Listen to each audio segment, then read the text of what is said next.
Hello, everyone, and welcome to our 10th episode of Nest Builders. As always, a super special warm welcome to our staff and our family members tuning in from around the country who either attend or work at one of our many Nest school locations. It is always a privilege to have you all a part of our Nest family. Tonight, I'm really excited to welcome back some repeat guests. I know you'll recognize them. We're talking with our friends over at Zest Pediatrics, the official medical education partner for the Nest schools. And joining us from the Zest team, we've got Doctors Michael Parisa and Dr. Megan Lynch-Luby. We are so excited to have you both on here tonight. Really excited for the topic we've got on deck, which is the 4th and 5th year of life. You bet. Well, yeah, absolutely. Always. I want to start with brief introductions for anybody new who has not gotten to hear you all yet. Dr. Parisa, go ahead. We'll start with you. I'm a pediatrician with Zest Pediatrics of Solon. It's over on the east side of Cleveland. I'm a father of now 3. Our 3rd child was just born about 6 weeks ago, so you might hear some screaming upstairs. Apologize for that. And I just absolutely am loving what I'm doing now with direct pediatric care at Zest Pediatrics. So I've been with them now for a little over a year. I've been a pediatrician for about 3 years, and it's been great. Amazing. Thank you so much. And congratulations on your new little one. Thank you. Dr. Lynch-Luby, go ahead and tell our audience a little bit about yourself. Hi, I'm Dr. Megan Lynch-Luby. I'm a pediatrician with Mike with Zest Pediatric Network. I am on the west side of Cleveland in Westlake. I have 2 kids. Mike and I used to have 2 kids together about the same ages, so I have to change my intro a little bit. So I have 2 girls. One is 5 and one is 2.5. So I'm living the 4th and 5th year of life with everybody else. And I've been with Zest for over a year and a pediatrician for going on 10 years now. So amazing. Thank you both. And again, welcome back. I love having you both on. Love the conversations we have. So super excited. Before we dive into tonight's topic, Dr. Lynch-Luby, I want to go ahead and have you tell us a little bit about Zest Pediatrics and what it is your team is all about. Yeah, so Zest Pediatric Network is a direct pediatric care practice. So it's a little different than your traditional pediatric practices. We're much smaller than a typical practice, and our goal is to provide easier, more accessible, personalized care for families. So our patients are able to text us directly, call us, email us, send us pictures, send us videos, just to make that line of communication open. We have no staff, they're talking directly to us. And everything, the direct care model is parents and patients and their doctor. So we take out the middleman, we take out insurance, and we just make it really easy for families to get very wonderful, very personalized care with us. We currently have offices in my office in Westlake, Mike's office in Solon. We have an office outside of Pittsburgh. And there is an affiliate office in Beechwood, but there's direct pediatric care offices all over the country. So if it's something you think you could be interested in, please Google direct pediatric care in your area and look into a practice, because we love to grow. Amazing. Thank you so much. I always tell you guys, if I lived in Ohio, you'd be the first 2 people I call. Both of you can have one of my girls. We each can provide care to one each, so I can share equally. Really excited to get tonight's conversation going. I cannot believe that we have met and been talking since the 1st year of life, I think was the very first episode that we did with you all. And now we're on to the 4th and 5th year, which a lot of really fun and exciting things happened during this time. One of them being what I thought was the biggest change, that transition to kindergarten. So Dr. Lynch-Luby, can you talk to us a little bit about how we can prepare our children and ourselves as parents for that big milestone? Yes, kindergarten is a huge deal. And we're talking about 4th and 5th year. So preschool and kindergarten, I think, are both like giant deals for our kids. And a lot of parents worry about, are they able to count? Do they know their ABCs? Can they read? Those big milestones and those big academic things that they're learning. But really what we're thinking about in going into kindergarten is, can they control their bodies? can they cooperate with their friends? Can they listen to their teachers? Can they help themselves and go to the bathroom on their own, put their shoes on, put their coat on, and utilize the supplies in the classroom appropriately, more so than, knowing how to read and sight words and things like that. Those are things that they're going to learn in kindergarten. If you're worried, if your child isn't in a childcare or a preschool setting yet, and you're worried about kindergarten, doing some small activities like organized summer activities, camps can be wonderful to get them used to that, group setting, following directions, and be separated from the primary caregiver. If they haven't been separated from you before, it can be a big challenge. So having small outings, small intervals where you're away from them, small camps before they go into big kindergarten can be super helpful. And then also talking about safety with them. So safety being, it's going to give us peace of mind. One thing I always go over at 4 and 5 year well visits is body awareness, making sure that they know, nobody should be touching private parts, who should be helping them. Nobody should be telling them to keep secrets from their parents. If something's making them feel uncomfortable or unsafe, knowing who to talk to, knowing who those trusted adults are. So that way they have that in their arsenal, and it's just they know what to do in case any unsavory situations arise. Also things like knowing their name, knowing their address, knowing their parents' phone numbers, looking both ways before they cross the street, using sunscreen, washing their hands, just general safety things too, other than the, big, bad, and ugly things. Absolutely. One of the things that I was so glad you brought up safety, because one of the things that I remember putting my oldest off, sending her off to kindergarten for the first time, was putting her on the bus. What are some strategies for bus safety? Things that came to my mind were like, how are you going to know what stop to get off of? And I can't imagine being the bus driver having to focus on road safety, but also remembering which kids got on here and which kids get off here. What are some tips and tricks for something like that? For bus safety, so paying attention to how many stops there are, what friends are getting off the bus, what friend do they get off after, what friend gets off, is still on the bus when they get off. So if that friend leaves, they should have probably gotten off the bus by then. And then making sure that they're familiar with their bus driver, and that way they're comfortable asking questions and making sure that they're not, too timid to bring something up if there is a concern. And then just general bus safety, sitting down in your seat, not walking on the bus. And just general, road safety, like you talked about, that the bus driver is thinking of. But I think big thing is, because they're always focused on their friends, is what friends get off before you, what friends should be on the bus after you. And that way they'll be aware when they may be on a little too long, hopefully not.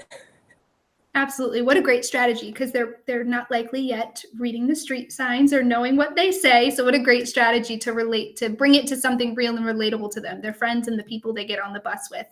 Dr. Parisa, anything you want to add about this milestone for kindergarten? Yeah, I think with this, or honestly with anything as kids are continuing to develop, practice as much as you possibly can, right? Like read books to them about getting on the bus, try and, have them have some concept of it. Practice at home, right? Like you can get some chairs and set them up like a bus and pretend like you're doing it there. I think as much as we can practice ahead of time, it can help them in those situations, so it's not so fresh and new the first time they see it.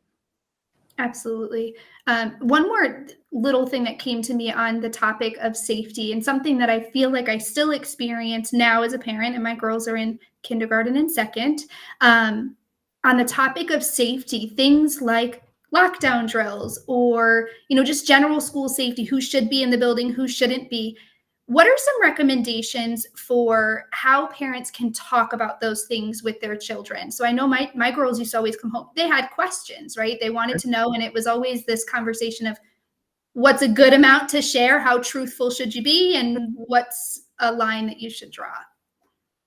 And I think, tapping into their teachers and using sort of some of the same language that their teachers are using, assuming it's appropriate, right? So I think checking in with them and seeing, hey, my child came home and was talking to me about this drill that we had yesterday. I just wanted to kind of see how you guys would handle it so that I can make sure I'm addressing it appropriately at home. I think having that partnership with them so that they're hearing an appropriate response coming from both ways is important and is a good place to start. Amazing. Thank you so much. I hate to have to bring that one up. It's such a hard one where I'm like, oh gosh, I wish we didn't have to, but the nature of it is that we do. So thank you both so much for sharing. That's such an incredibly fun and exciting milestone. But I remember very vividly being like, so I just put my baby right on that bus and I don't follow it. I don't go in the building. I don't, nobody calls me during the day unless something big happens, right? And the kids are off having fun. We're the ones that are worrying at home. Yes. Exactly. Huge adjustment. We are going to head right into our first poll question of the night. So I'm going to pose this question to our audience members. As a reminder, if you were watching on Facebook or YouTube, you can go ahead and leave your responses to this question inside the comment box, and we'll go ahead and review a few of them as they come in. So for this one, we're talking all about positive behaviors. So share with us, what are some of your favorite ways as a parent to reinforce those positive behaviors for your children? And while we wait for those to come in, I'm going to start us off with our next topic, which will stay on the topic of positive behaviors. I want to talk about how we as parents can really work to limit some of the bad behaviors and habits. And one that I think comes to mind for many of us is the topic of too much screen time. So Dr. Parisa, what can we do as parents to help limit our children's need or desire for more screen time? And on top of that, what's too much? What's the parameter there? Yeah, so definitely I think getting an understanding of what is appropriate amount of screen time. So the American Academy of Pediatrics, was all of us kind of base our information off of, recommends that children ages 2 to 5 engage in no more than about 1 hour of screen time. That is not very much, right? Thinking about it, especially if they do one movie or something. If they're able to, I think trying to find something that's educationally rich and engaging material. You're going to have those days where they're just watching, something that's not super engaging or learning based, but that's fine. But I think as much as we can, try and make it educationally rich. I think a good rule of thumb, again, is shooting for that 1 hour or less a day. But rainy days are going to happen. Chores sometimes need to get done around the house, right? Or dinner needs to get made. If they're getting over that occasionally, like, it's fine. Just make sure that they're getting some extra outdoor kind of playtime and screen-free playtime as well too. Thinking about kind of screen time breaks, there's a number of reasons why we consider it. So the muscles around our eyes can sometimes get tired if we're staring at the screens for too long, which can lead to difficulty focusing and having headaches. Also, looking at the same object at the same distance for an extended period of time can cause your eyes to lock up. So when they look away, their vision might be blurred a little bit. And over time, like, it's just bad practice for them if they're just constantly staring at the screen. It's likely thought to be linked to the increase in nearsightedness that we're seeing in children, and more children needing glasses, potentially attributed to them kind of staring at something so close to their face for such a long period of time. When we're staring at screens, we're also not blinking as much as we think we are. So it can cause problem with dry eyes, which sometimes can be alleviated with just some eye drops or having a humidifier in the bedroom. But it's not a great practice kind of long-term if your child's constantly having dry eyes. So what can we do as parents really to help and reinforce these healthy screen time habits? I think first, it's important to make sure that your child is getting enough sleep. It sounds weird to think about, right? But sleep in a screen-free environment. No TVs, no computers, no phones in their bedroom. They're a little bit early to be thinking about that now, but I think just establishing it up right from the start. It's also to make sure that your kids are getting off screens about an hour before bedtime, so that screen time is not interrupting their sleep. That blue light that it's given off sometimes can disrupt their melatonin release. It can cause issues with sleep if they're having screen time right before bed. And also think about them watching something very engaging or playing video games or something right before bed. They're going to be all kind of hyper and excited about it. So it'll be kind of tougher for them to calm back down from there. Making sure they're getting enough exercise too, in addition to doing some screen time. So that's 60 minutes of activity a day at least, just to make sure that they're continuing to work on their healthy body development and also their vision development. So outdoor activity is great because they're often staring at things at different distances. That's good for their eye muscle strengthening and also for their vision development, and then getting some natural sunlight too. I love implementing like a quick 5 to 10 minute break from screens, especially if your kid's watching a movie or something every hour. Just have them get up, walk around, get a little bit of exercise, give their eyes a break from the screens. Have them, look at objects at different distances again, so they're not just staring right at that screen and their eyes aren't kind of converging, and then you're having some of those vision difficulties there. I think it's important for us as parents to show our children the type of behavior we're looking for, right? Having those screen-free zones around dinner time, I think, is a super essential one, right? Put the phones down, give your child that attention that they deserve, and show them that they're important to you, right? That's one way we can do it, is putting those phones down and showing them that, we're not beholden to our screens. We're here for them. So as much as we can as parents, just establishing that recommendation that we want from them by showing them with our behavior. Absolutely. Dr. Lynch-Luby, anything you want to add there? I think just, interacting, doing interactive shows or interactive games on screens can be really helpful, but also us interacting with them while they're watching. So like if you're making dinner, you can shout in, oh, what's Bluey doing? Or what happened? Just so that they're not completely zoned in and locked in on the show. It's still a conversation back and forth between you guys, or talking about what game they're playing. Can be helpful too. And then being sure, if there's any social games or anything from a safety standpoint, that the kids get onto something bigger from the game that they're playing, making sure to check the parental controls, check the locks, just to be sure that they're not, interacting with people that they shouldn't be. Absolutely. And it's amazing to me how incredibly smart and intuitive children are with technology. I feel like the conversation of something like Roblox started in kindergarten for my oldest, and I'm like, I'm not even sure what that is or what it means. So when we were younger. Yes, it's crazy. It is crazy. I want to share some of the feedback that we got from our audience members, and then I'll ask both of you to just add any additional positive behavior reinforcement tools, whether related to screen time or other. But some of our audience members have shared they do things like sticker charts. We've got some verbal praise and verbal affirmations, telling others in the child's presence about the positive behaviors that they have done, and then really praising and focusing on that correct behavior.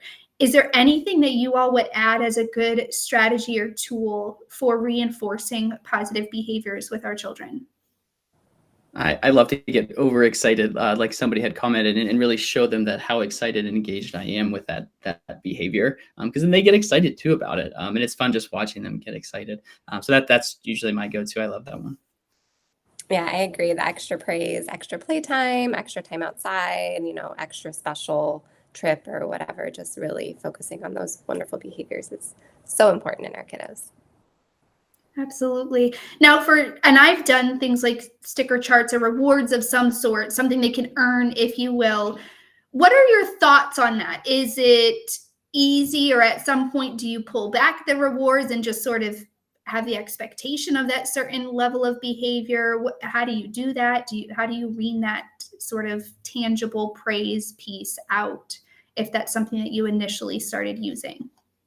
I think probably most importantly with that is just making sure that you're consistent with it. So whatever method you're choosing to praise your child, whether it's chart or positive affirmation, just be consistent, because children learn by that consistency.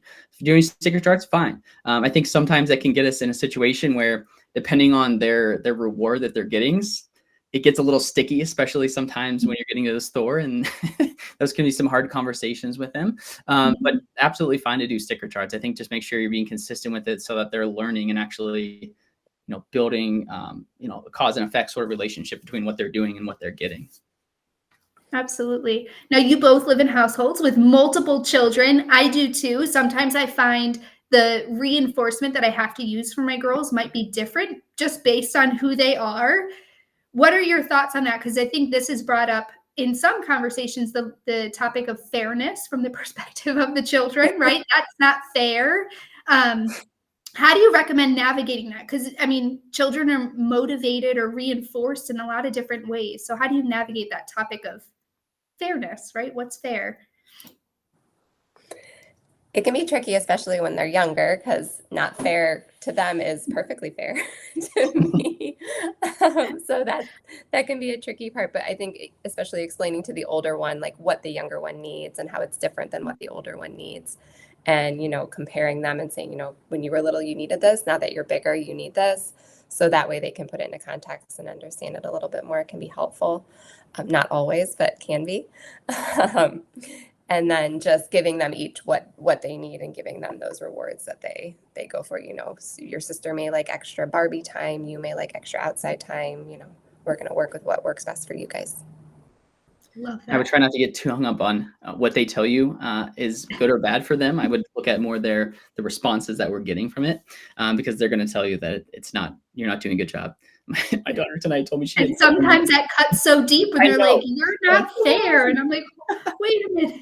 Yes. But we're going to get it wrong too as parents, right? Like, I think it's important, as we had talked about in one of our previous episodes, letting them know that we make mistakes too, right? Like, oh, I'm sorry that you felt this way based on how we handled that. What do you think a better way could have been? Or just have them talk through that with them, give them that space, show them that you care about them and that you acknowledge the fact that they were upset by that. That's completely fine. That teaches them some great things. Absolutely. Thank you both so much. I appreciate that. And yes, sometimes it cuts real deep when they throw the "you're mean" or "that's not fair" or "you did this for her and not for me." Yeah, it can really sting a little bit at first. So I love that feedback and not really taking it too close to heart, right? I want to go ahead and get us into our second topic here. But before we do, I do want some engagement from our audience members again. For this one, we're going to talk about emotions and specifically those that you see exhibited by your child and how we can really help them understand those. There's a lot of big feelings that come with being 4 and 5, that come with being a child, right? Sometimes for us as adults. So audience members, tell us in the comments, what are some techniques or strategies that you use to help your child get in touch with their emotions? And while we wait for those to come in, Dr. Lynch-Luby, this one's for you. We're going to have you kick this one off while we're waiting. And this one really centers around family meals, certainly the importance of providing quality foods, but also the bonding that takes place and the emotional development that occurs during this time. What are your thoughts on eating together as a family, and how important is it for a child's emotional development? I think it's huge. So, I mean, eating in our culture is social. There's so many things that connect with it. So sitting down and having, conversation and eating with our kids is huge. So I think as many meals that you can have together, not just dinner, we always focus on dinner, but as breakfast, lunch, if you're able to, dinner, just so that, it's a family focused time. You can talk about emotions, you can talk about your day, and you can really focus on the quality time that you're spending screen free, like we talked about before, getting everything away. But that meal time can really be a dedicated family time, which is super important. And in that, it then can help them with their food choices and help them to develop the skills that they need to be healthy eaters from now on. Essentially, we establish those good eating habits so early, and eating together is one thing that we can do to help our kids have good eating habits and model good eating habits, and how we're eating is going to definitely affect how they're eating. So having a good healthy plate on ours, not being a part of the clean plate club, it's okay if you have food left as long as you're eating until your body is full, but making sure that they're having well-rounded foods. I think our generation came from clean plate club, you have to finish your meal, everything has to be gone, and we came from diet culture too, where everybody was limiting foods and restricting. Parents weren't eating what the kids were eating, and I think we're really trying to move past that. So offering our kids a variety of foods, what everybody else has, offer them a safe food at a meal. We've talked about this before with our younger kids, one safe food and everything else should be what the family is eating. So that way we know they're not going to starve. We know they're going to get something that they need, but it's going to decrease down on the pickiness and those preferences. So that way we're not catering to them all the time. If they're showing pickiness in certain foods, preparing them different ways, offering vegetables raw, offering them cooked, offering them grilled, offering them sauteed, even fried, just to give them different options and different flavors and different taste profiles.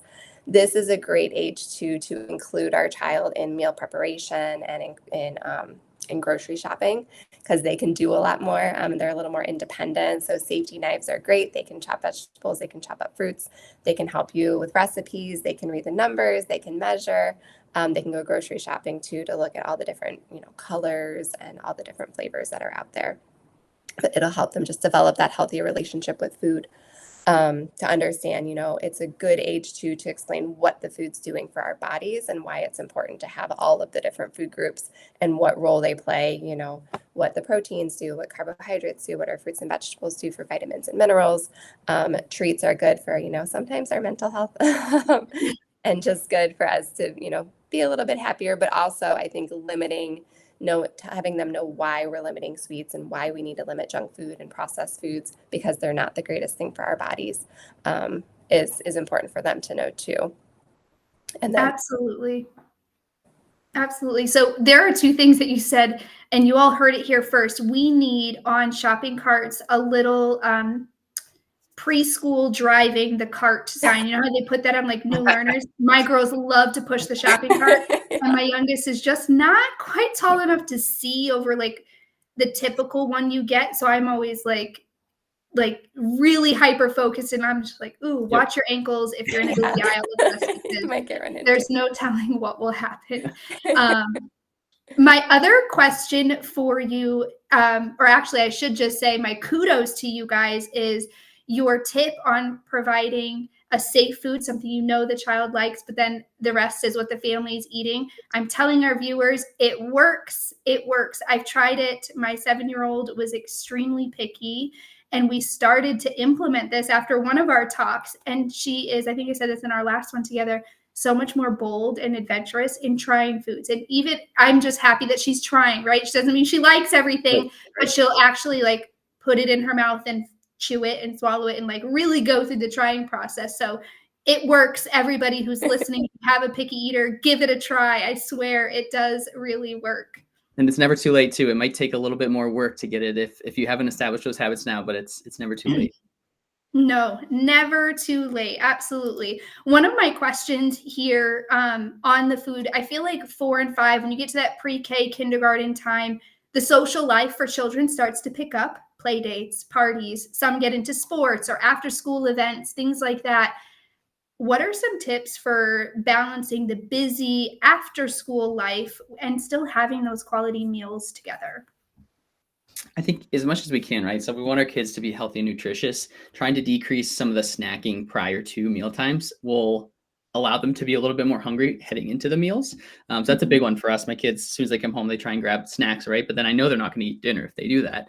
So it just creates another problem situation at the time where they're just not hungry. So they don't want to sit down and eat because their bodies are full. So I think within reason, limiting snacking kind of around meal times, especially if they're on the go and running around, right? Like they can have maybe some fruit or something like that, or, make sure they're drinking plenty of water too, if they're thinking about athletics and kind of being active and playing sports, but try and limit some of that snacking prior to mealtime so that they are actually hungry enough when that mealtime comes up.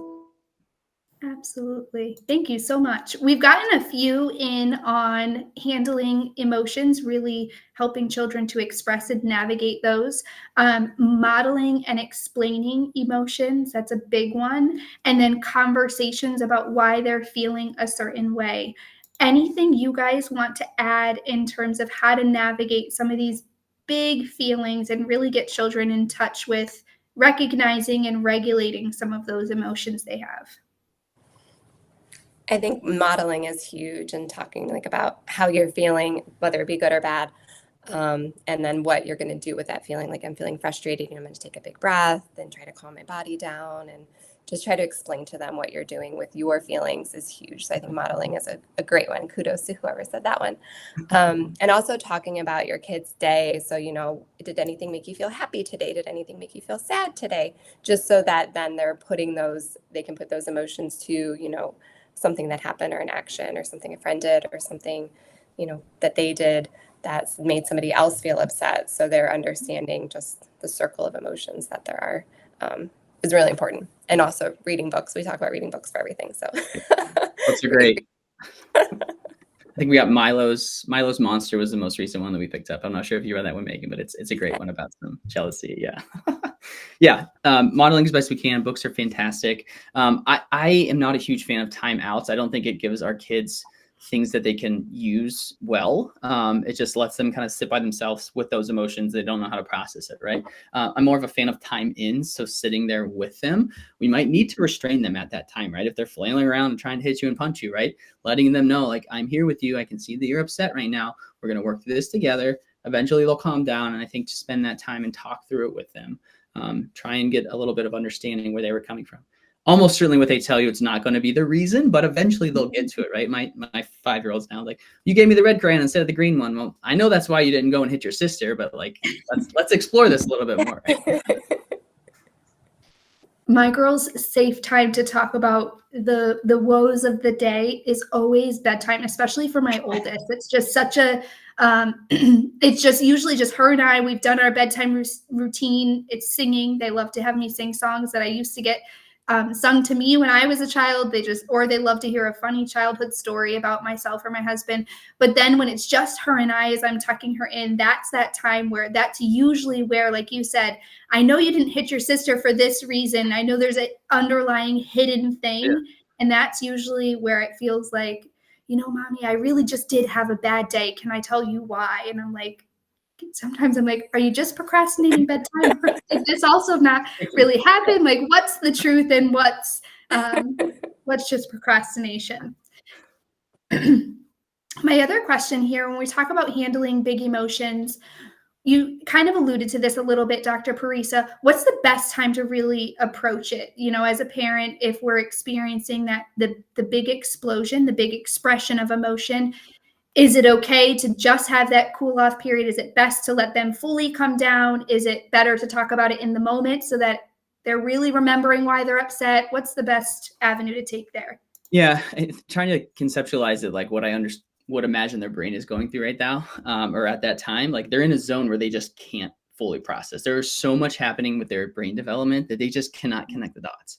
Almost certainly you talking to them during that time point, it's not going to stick. You can try, and that's absolutely fine, but you have to make sure that you're kind of going back to it. So I wouldn't put too much effort into really like trying to dig through it when they're losing it.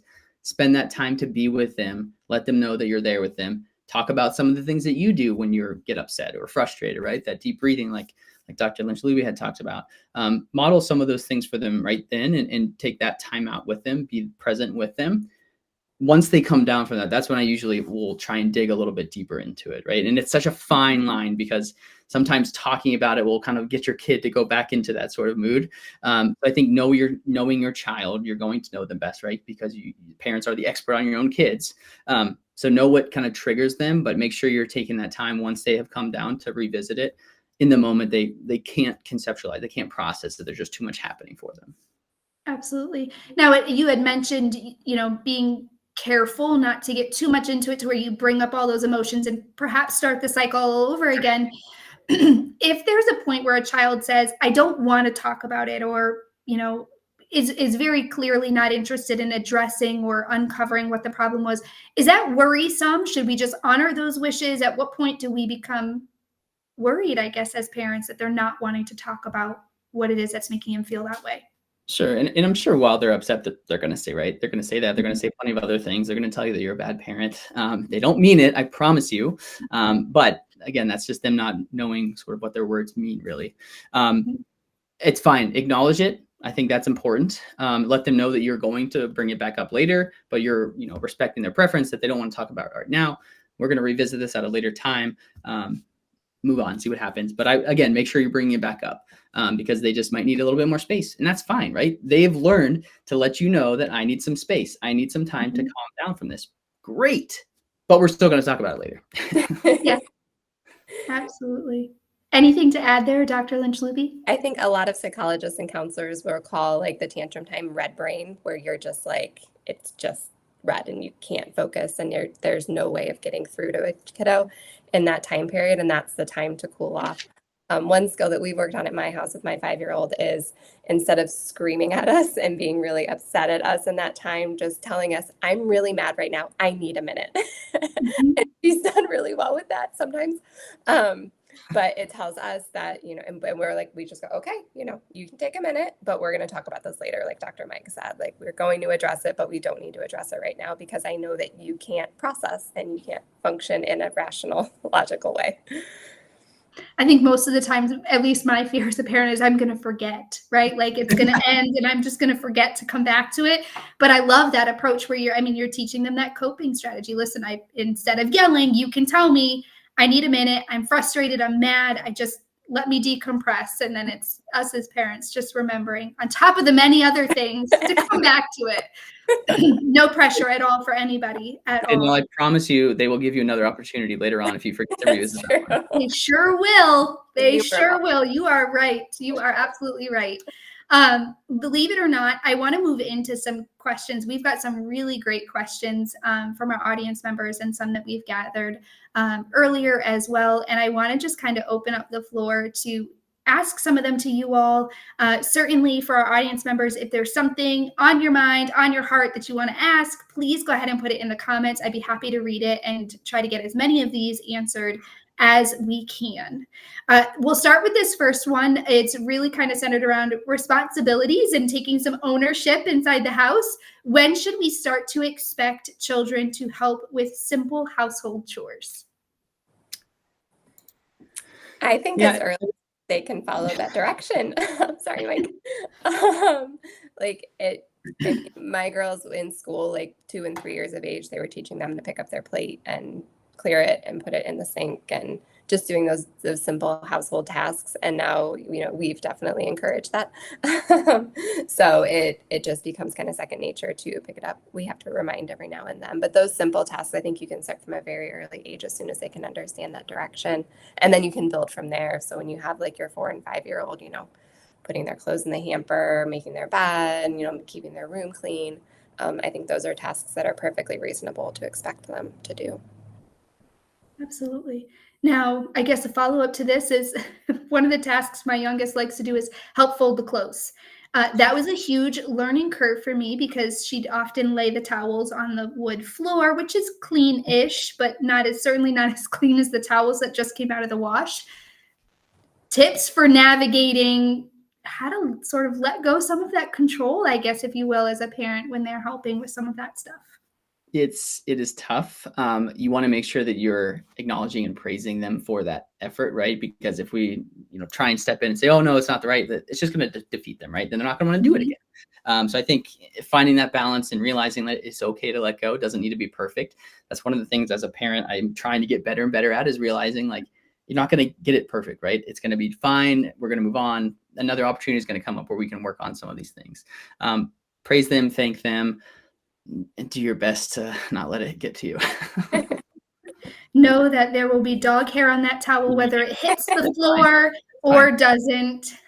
And if it's not folded perfectly in thirds, it'll also be okay. These are my struggles for the audience members. I'm not throwing shade at anybody. These are my own struggles. These are the things I've said to myself. It's going to be okay if it's not folded just the way that you do it. Thank you guys for that. Another question that we've got, and this is a big one. How can I help my child develop strong social skills and make friends? I think practice makes perfect with anything with your kids.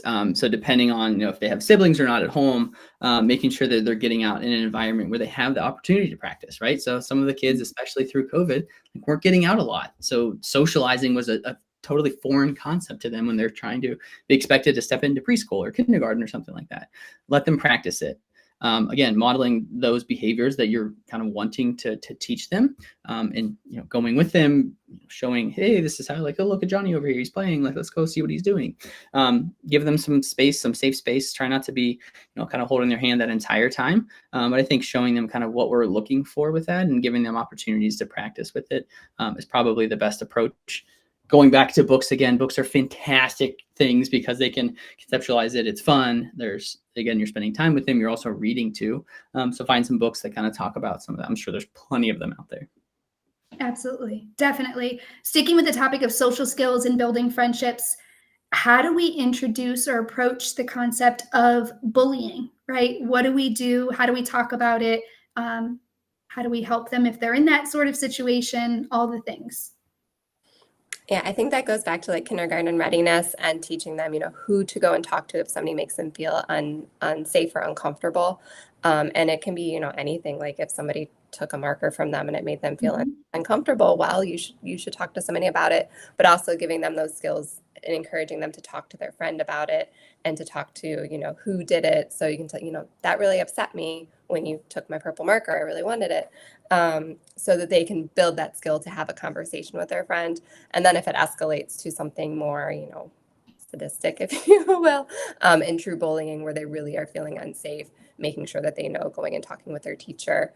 But starting with those small situations, I think, are important. So that way, as if it escalates, they kind of recognize it, and then know who to go to and who to talk to, and always making sure that they come to you with anything that's concerning to them.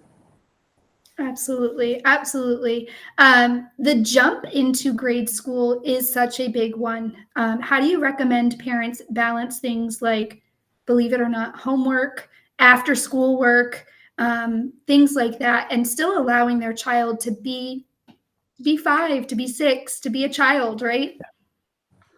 Yeah, I think setting reasonable expectations from them, right? Like I can't imagine your child is going to be able to get through all of their homework and get it all done, complete, and right. Like that's okay. Work with them. Their teachers almost certainly are not going to expect perfection out of them. I hope that they do not.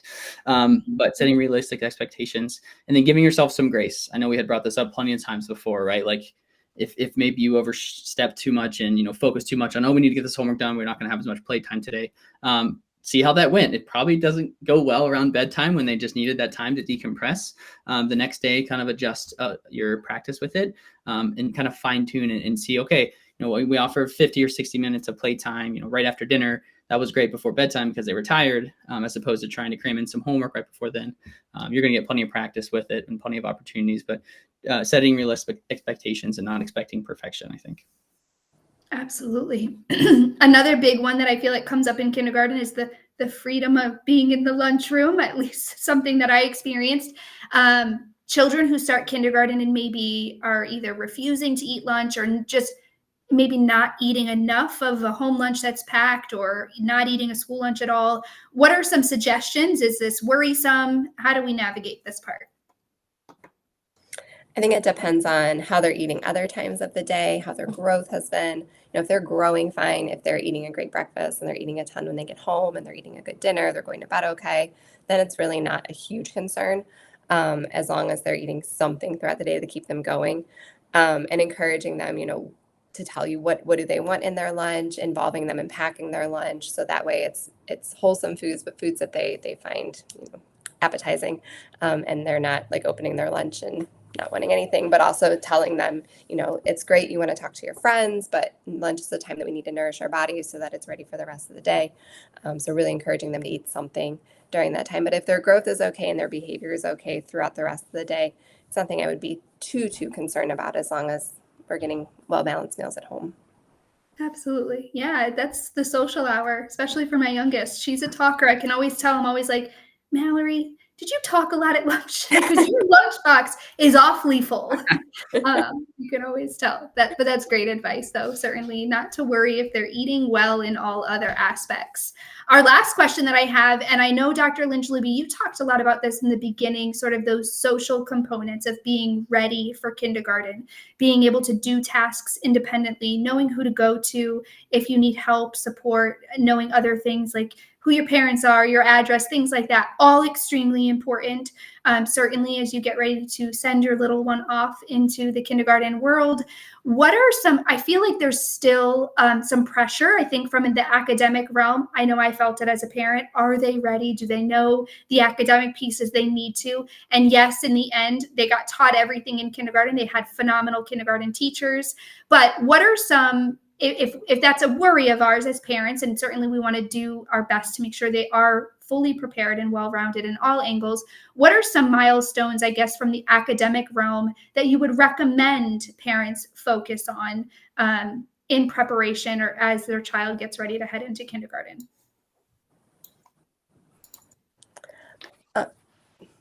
Sorry, Mike, I thought you were going to go. So I think focusing on, just the basics and knowing the alphabet, knowing how to write their name, knowing how to write their letters, knowing their numbers, knowing how to count. I think those, like, just the basic things would be the most important things, because you want to lay that foundation, and making it fun for them, doing games with them, learning games, learning books. That's a good time for screen time too, is those interactive games for learning their letters and numbers would be good. I think there's a ton of resources online for, what different school systems are looking for and what they think need when they're entering kindergarten. So using that as a resource too for you to see what is going to be expected of them. And I think almost every school district also has like a kindergarten readiness interview. So that way they make sure that they're at least meeting those kind of minimum goals as they're going in and they're ready for kindergarten. Absolutely. Love that suggestion of using your school districts. I'm sure they've got lots of great, valuable resources available to everybody. Dr. Parisa, anything you wanted to add there? Yeah, and it's not likely not just you trying to make this decision too. So I think knowing that, right, like if your kid's going to childcare somewhere, right, or they're in a social group or something like that, those teachers or those individuals are, have experienced what it looks like to be kindergarten ready. Check with them. They're going to have a great idea and kind of understanding, I suspect, as far as what might be a little bit more worrisome or what you could just work on at home. Even if your kid's not quite ready yet, you still might have a few months prior to that switch, work on some of those things. So making sure you're utilizing all the resources available to you is important too. Absolutely. And Dr. Lynch-Libby, you said it, make it fun. I will always advocate, make it fun, play, go to the grocery store and talk about the colors, the shapes, the letters, the things you see in their natural environment. Yeah. Yes, I will always, not so shamelessly plug let them play, find ways to incorporate those elements into their everyday active, fun, social experiences. Mm-hmm. Thank you both so much. Believe it or not, we are just about at time here, a little bit early, but that's okay. We are ready to wrap up episode 10 though. So thank you both so much, Dr. Parisa and Dr. Lynch-Luby, for joining us again to discuss this 4th and 5th year of life. As always, we always have such a great conversation. I always learn something new. So I hope, and I know our audience members did as well. Yeah, thanks so much for having us again. Thank you. Good to see you. You as well. You can learn more about Zest Pediatrics by visiting their website, www.zestpeds.com. And Nest Builders audience members, get ready to mark your calendars. We've got our next event scheduled and ready to go. It will be on May 21st at 8 p.m. For this one, we will be joined by Emma Wessling, Jennifer Heeman, and Lauren Baird from McKibben and Monty. They are pediatric therapists who focus on building children's confidence through language, literacy, and learning. You can find out more about this event and sign up by visiting our website, www.thenestschool.com/nestbuilders. And until next time, thank you all so much for watching and have a wonderful evening.